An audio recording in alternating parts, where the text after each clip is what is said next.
Hey, it's Jane Wilson here, and today we're going to have a look at the very beginning of the X climb on the spinning pole. It is so much fun.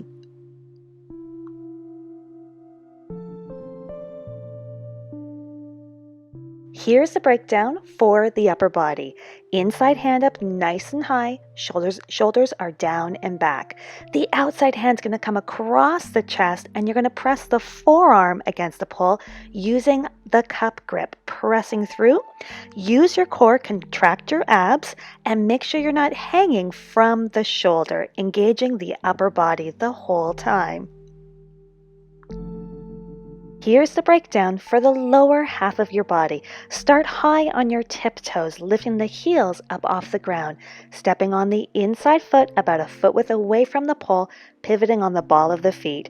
You're going to sweep the feet towards the pole and you're going to press against the knees and the shins and making sure that you are pointing your toes so the knees and the shins are connecting to the pole and landing like a feather.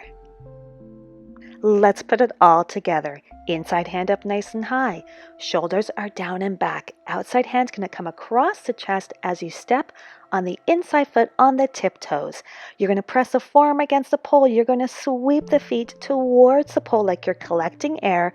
Press the knees, press the shins, point those toes as much as you can, and make sure that you land nice and softly.